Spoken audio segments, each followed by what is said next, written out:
안녕하세요. 평양냉면입니다. 시청자 여러분도 이루고자 하는 바를 꼭 이루셨으면 좋겠습니다. 오늘의 사연 시작합니다. 안녕하세요. 제 이름은 이연이라고 합니다. 지금은 남한에 살고 있는 북한 탈북자입니다. 말씀드리죠.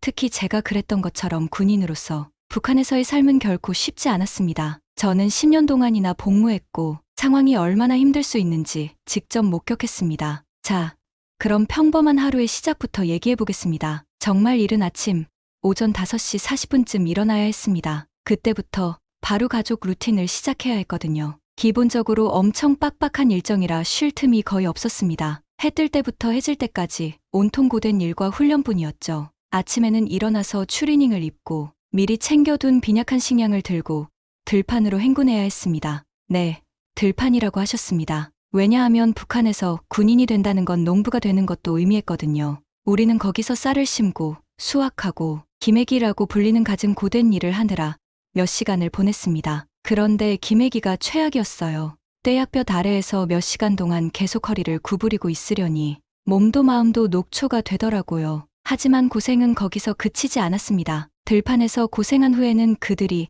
정치교육이라고 부르는 세뇌 교육을 받아야 했어요. 우리는 위대한 지도자 김일성, 김정일, 그리고 지금의 김정은에 대해 배웠죠. 그들은 계속해서 우리를 의심 없이 정권에 복종하는 작은 로봇으로 만들려고 애썼습니다. 그들이 마침내 우리를 내보내면 우리는 산으로 올라가 연료와 식량으로 쓸 나무나 풀을 모아야 했어요. 이런 일은 거의 쉬는 시간도 없이 밤늦게까지 계속되곤 했죠. 하지만 이게 전부가 아니에요. 농사일과 세뇌교육만이 우리 군인들이 잘하는 일이 아니었거든요. 우리는 정권에 가장 선호하는 무료 노동력의 원천이기도 했죠. 그들은 우리에게 소금 농장부터 평양의 호화 아파트까지 모든 것을 짓게 했어요. 그 고된 노동의 대가로 우리가 받은 건 뭐였을까요? 거의 아무것도 없었어요. 정말 껌값도 안 되는 정도였죠. 저는 하사관이었는데도 월급이 고작 280원이었으니까요. 사탕 한 개도 살 수 없는 돈이죠. 그리고 배고픔에 대해서는 말도 꺼내지 마세요. 우리는 늘 배가 고팠거든요. 높은 사람들이 우리 것인 음식을 가져가 버리니까 우리는 알아서 살아남아야 했어요. 하루 800g의 식량이라니 농담도 아니었죠. 군인들은 생존을 위해 몰래 나가서 어디서든 먹을거리를 훔쳐올 수밖에 없었어요. 우리는 이런 작은 음식 약탈 활동을 톱이라고 불렀죠. 물론 국영 뉴스에서는 이런 이야기를 절대 듣지 못할 거예요. 미친 것 같지만 우리에게 아침 저녁으로 쑤셔박는 온갖 선전에도 불구하고 많은 이들이 속으로는 의심을 품고 있었어요. 우리는 모두 마음 깊은 곳에서 뭔가 잘못됐다는 걸 알고 있었죠. 남한을 고려군이라고 부르게 한다든가 남한 군인들이 약골이라고 하는 거 말이에요. 사실 그 친구들은 강하고 훈련 잘 받았고 우리보다 훨씬 잘 먹고 살았거든요. 네, 이게 북한 군인의 하루 일과를 간단히 요약한 거예요. 그런 나날들이 쌓이고 쌓여서 길고 잔인한 세월이 됐죠. 하지만 그 시간 내내 마음 한구석의 의심은 점점 퍼져만 갔어요. 전 정권의 실체를 보기 시작했죠. 그저 거짓말과 헛된 약속일 뿐이란 거요. 거기서 빠져나와야겠다고 마음먹었어요. 그 이야기는 다음에 해드리죠. 지금은 그냥 거기서의 실상을 조금 엿보게 해드리고 싶었어요. 믿어주세요.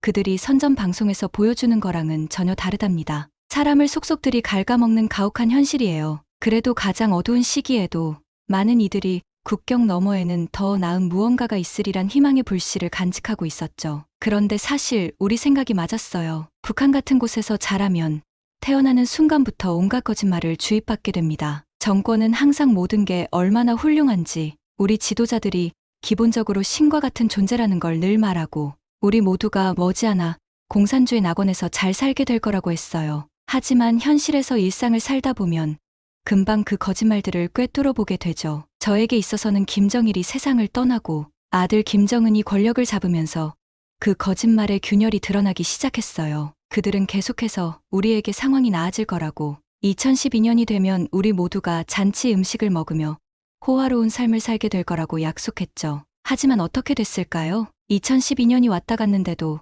아무것도 변하지 않았어요. 오히려 삶은 더 힘들어졌죠. 우린 뼈가 부서질 때까지 일했어요. 새벽녘에 일어나 밤늦게까지 고생하면서 말이죠. 그래서 뭘 얻었나요? 조금의 먹을거리와 끊임없이 감시당하고 통제당하는 특권이었죠. 우리가 아무리 열심히 일하고 희생을 해도 정권은 계속해서 우리에게서 빼앗기만 했어요. 제가 마지막으로 참을 수 없었던 건 남한과 최전방에 가까운 곳인 군무도로 배치되었을 때였습니다. 국경과 그렇게 가까이 있다 보니 저는 남쪽에서의 삶이 어떤지에 대한 작은 단편들을 접하기 시작했죠. 때로는 남한에서 날아온 전단지를 보기도 했고, 우리가 평생 들어온 것과는 전혀 다른 이야기를 방송으로 듣기도 했어요. 보고 듣는 것이 많아질수록 우리가 얼마나 속고 있었는지를 깨닫게 됐어요. 우리는 여기서 노예처럼 일하며 굶주리고 있는데, 불과 몇 킬로미터 떨어진 곳에선 사람들이 자유롭고 풍요로운 삶을 누리고 있었던 거죠. 마치 제 머릿속에서 스위치가 켜진 것 같았어요. 그동안 억누르고 있던 의심과 질문들이 갑자기 수면 위로 떠올랐죠.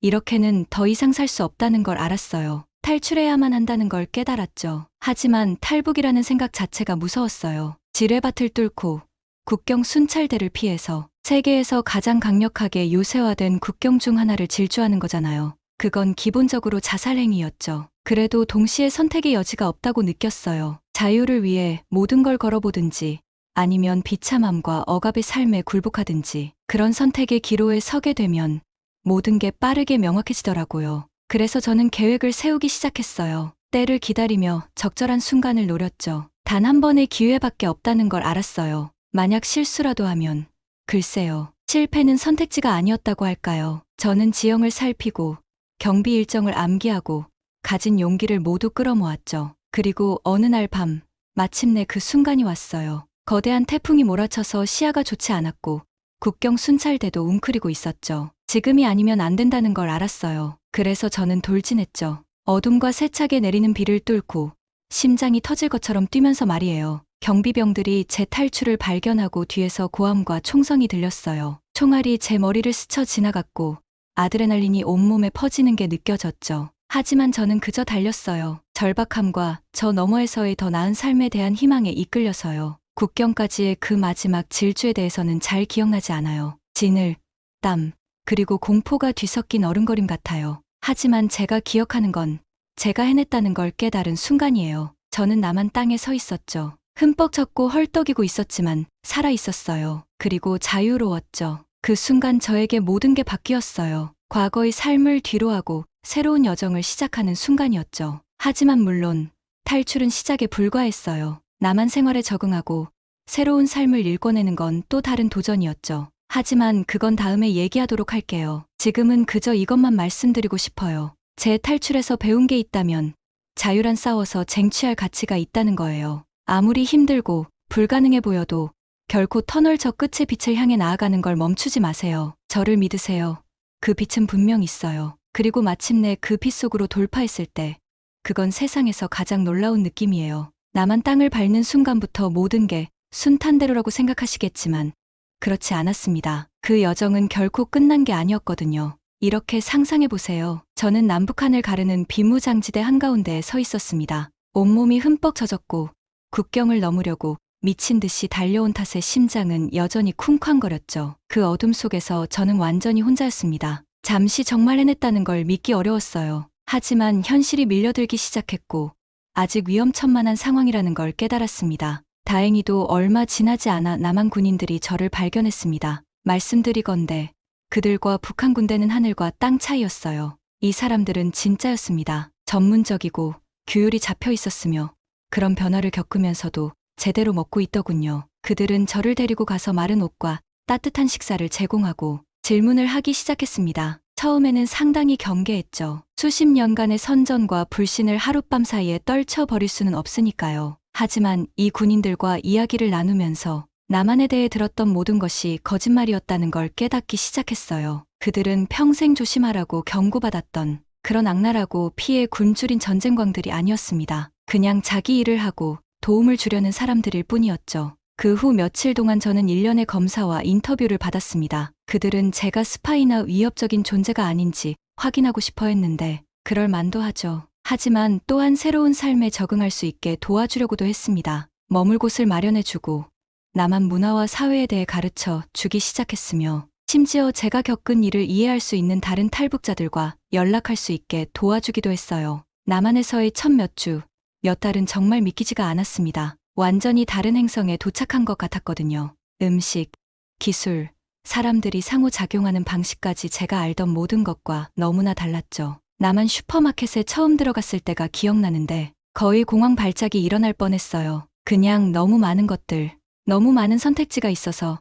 어디서부터 시작해야 할지도 몰랐습니다. 하지만 천천히 하루하루 저는 제 입지를 다져나가기 시작했죠. 나만의 역사와 문화에 대해 더 배우기 위해 수업을 듣기 시작했고, 북한어와 비슷하지만 많이 다른 언어도 익히기 시작했습니다. 그리고 저와 같은 일을 겪고 제 심정을 이해할 수 있는 다른 탈북자들도 만나기 시작했어요. 저에게 가장 큰 충격 중 하나는 남한 사람들이 얼마나 많은 자유를 누리고 있는지였습니다. 북에서는 모든 것이 정권에 의해 통제되고 감시되었거든요. 하고 싶은 말도, 가고 싶은 곳도, 심지어 생각조차도 처벌에 대한 두려움 없이는 할 수 없었죠. 하지만 남한에서는 사람들이 자기 생각을 말할 수 있었어요. 정부를 비판할 수도, 인생의 길을 스스로 선택할 수도 있었죠. 그런 수준의 자유는 상상조차 해본 적이 없었습니다. 물론 모든 게 쉽지만은 않았어요. 향수병도 생기기 시작을 했었고요. 그냥 길을 잃은 것 같은 기분이 들 때도 많았죠. 제가 겪고 있던 변화의 규모가 때로는 감당하기에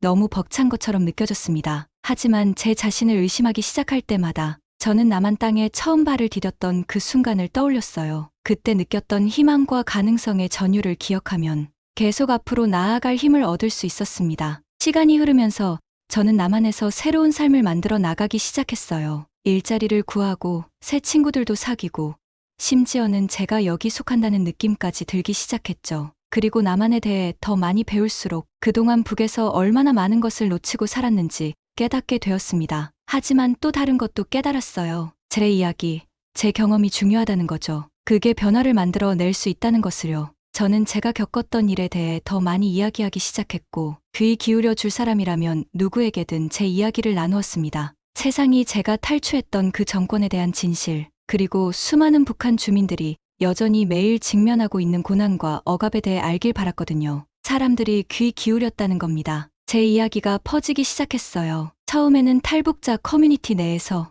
그 다음에는 더 넓은 대중들에게까지요. 학교나 지역 행사, 심지어 TV에서까지 연설 초대를 받기 시작했습니다. 그건 목소리 없는 이들에게 목소리를 줄 기회였고, 많은 사람들이 너무나 모르고 있는 세상의 한 부분에 빛을 비출 기회였어요. 지금 돌이켜보면 제가 얼마나 멀리 왔는지 믿기 어려울 때가 있습니다. 굶주린 북한군 병사에서 남한에서 자유를 만끽하는 사람으로, 그리고 이제는 세상에 제 이야기를 들려주고 있으니까요. 그 여정은 굴곡과 전환, 역경과 승리로 가득했죠. 하지만 그 모든 것을 관통하며 저는 한 가지를 굳게 믿었어요. 아무리 어두워 보여도 언제나 더 나은 내일에 대한 희망이 있다는 걸 말입니다. 그리고 그게 제가 무엇보다 여러분께 남기고 싶은 말씀이에요. 여러분 자신의 투쟁이나 어둠의 순간에 맞닥뜨리고 있다면 여러분이 혼자가 아니라는 걸 기억하세요. 터널 끝에는 항상 빛이 있고 계속 앞으로 나아가야 할 이유가 있다는 걸 잊지 마세요. 쉽지 않을 거예요. 빠르지도 않겠죠. 하지만 믿어주세요. 그 가치가 있습니다. 그러니 고개를 들고 한 발 한 발 내디드세요. 그리고 저 너머에서 여러분을 기다리고 있는 더 나은 삶을 향해 결코 손을 뻗는 걸 멈추지 마세요. 왜냐하면 북한 변방의 초라한 꼬마 아이도 해낼 수 있다면 여러분도 할 수 있다고 약속드리니까요. 물론 순탄치만은 않을 겁니다. 앞으로도 많은 도전과 장애물이 있겠죠. 하지만 그건 여정의 일부일 뿐입니다. 목적지에 최종적으로 도달했을 때 더욱 달콤하게 만드는 요소 중 하나이기도 하고요. 어쩌면 언젠가는 여러분이 일어나 당신의 이야기를 나누게 될지도 모릅니다. 지금 제가 하려고 하는 것처럼 다른 이들에게 영감을 주면서 말이죠. 그러니 버텨내세요. 믿음을 잃지 마세요. 그리고 상황이 아무리 나빠 보여도 앞으로 나아갈 길은 항상 있다는 걸 잊지 마세요. 언제든 새롭게 시작할 기회가 있다는 거죠. 그게 바로 제가 자유를 향한 긴 여정에서 배운 교훈입니다. 그리고 그건 제가 남은 인생 동안 간직할 교훈이기도 해요. 왜냐하면 결국 이 모든 정신없는 여정이 의미하는 바 그저 살아남는 것이 아니라 진정으로 삶을 사는 거거든요. 너무나 많은 이들이 당연하게 여기는 자유라는 선물을 소중히 여기는 것, 그리고 제 목소리와 경험을 세상에 변화를 일으키는 데 사용하는 것 말입니다. 제가 그걸 해낼 수 있다면요. 어둠 속에 조금이라도 더 많은 빛을, 절망 속에 조금이라도 더 많은 희망을 가져다 줄 수 있다면요. 그럼 이 기나긴 힘겨웠던 길의 모든 걸음이 가치 있었다는 걸 알 수 있겠죠. 그러니 제 이야기를 들어주셔서 감사합니다. 저와 함께 이 여정을 떠나주셔서 감사해요. 그리고 기억하세요. 여러분이 어디서 왔든, 무엇과 맞서 싸우고 있든, 변화를 만들어 낼 힘이 여러분 안에 있다는 걸요. 자신만의 사슬에서 벗어나 더 나은 무언가를 향해 손을 뻗을 힘 말입니다. 쉽지 않겠죠. 하지만 약속드립니다. 그 가치가 있을 거예요. 제게 그랬던 것처럼요. 수년 전 미지의 세계로 그 첫 번째 겁에 질린 발걸음을 내디뎠을 때, 그리고 자유와 희망, 그리고 상상조차 할 수 없었던 인생으로 저를 이끌 여정을 시작했을 때 말이에요. 우선 남한에서의 첫 시간들이 정말 놀라웠다는 걸 말씀드리고 싶네요.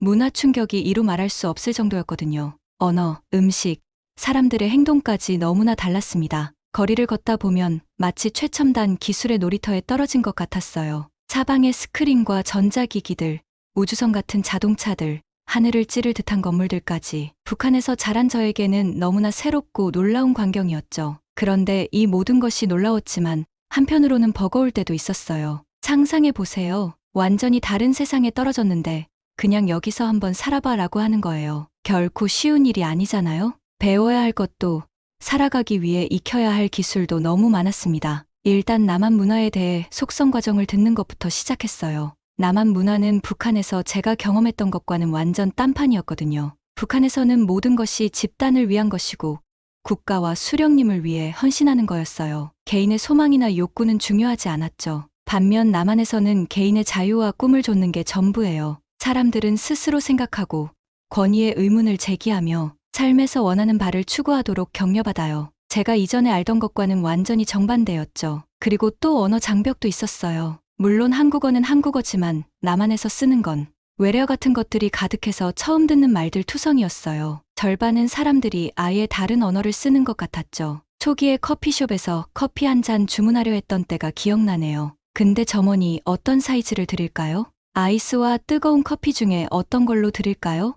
라고 물어보는 거예요. 그냥 멍하니 쳐다볼 수밖에 없었어요. 저기 무슨 말 하는 건지 모르겠는데 그냥 커피나 주시면 안 돼요? 라고 했었던 기억이 납니다. 그런데 남한 사람들에 대해 한 가지 말씀드리자면 세상에서 가장 친절하고 후한 사람들이에요. 제가 도착하자마자 새로운 삶에 적응할 수 있게 도와주려고 했었죠. 사례 관리자분은 어학당에 등록해 주시고 직업훈련 프로그램도 연결해 주셨어요. 이웃들은 저녁 식사에 초대해서 남한의 관습에 대해 가르쳐 주기도 했고요. 그리고 제가 만난 다른 탈북민들, 정말 한 가족 같았어요. 우리는 이 새로운 세상에서 살아가려 노력하는 과정을 공유하고 있었죠. 함께 웃고 울 수 있는 그런 끈끈한 유대감이 있었어요. 조금씩 발걸음을 떼기 시작했습니다. 공장에서 자동차 부품을 만드는 일자리를 구했어요. 화려한 건 아니었지만 정직한 일이었고 먹고 살 수 있게 해줬죠. 주말에는 서울 구경도 다니면서 볼거리, 들을거리, 먹을거리를 찾아다녔어요. 처음으로 피자도 먹어보고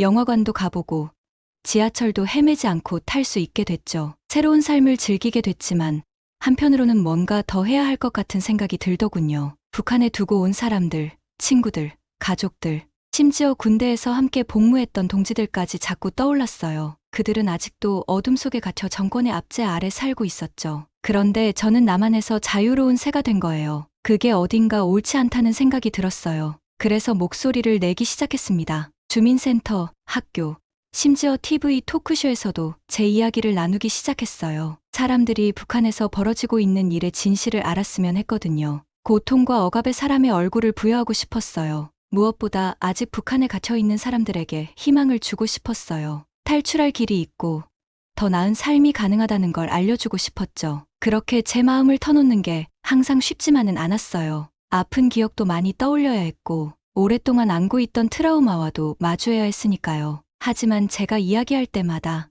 누군가의 눈에서 이해의 빛이 스며나올 때마다 그 모든 게 가치 있는 일이라는 걸 알았어요. 제 자신보다 더 큰 무언가의 일부가 된 것 같았고 세상에 진짜 변화를 만들어내는 것 같았거든요. 그리고 정말 그랬어요. 제 이야기가 퍼져나가면서 점점 더 많은 사람이 북한 주민들의 처지에 관심을 갖기 시작했죠. 활동가들과 정치인들은 변화를 요구하며 정권의 잔혹함을 누그러뜨리라고 압박했어요. 구호 단체들은 북한의 음식과 정보를 전달하기 위해 더 노력했고요. 마치 인식과 행동이 연쇄 반응을 일으키는 것 같았어요. 그 과정에 동참할 수 있어 너무 자랑스러웠죠. 오늘날 제 삶이 이토록 많이 변했다는 게 가끔 믿기지 않아요. 좋은 직장도 있고 아늑한 아파트도 있고 가족처럼 지내는 친구들도 생겼죠. 여자친구도 만났답니다. 저처럼 탈북민인데 바다만큼 넓은 마음을 가진 분이에요. 결혼하고 우리만의 가정을 꾸리는 것에 대해 얘기하고 있죠. 가끔은 꿈속에 사는 것 같아요. 하지만 제가 어디서 왔는지 절대 잊지 않아요. 저를 여기까지 오게 한 길고 험난한 여정도요.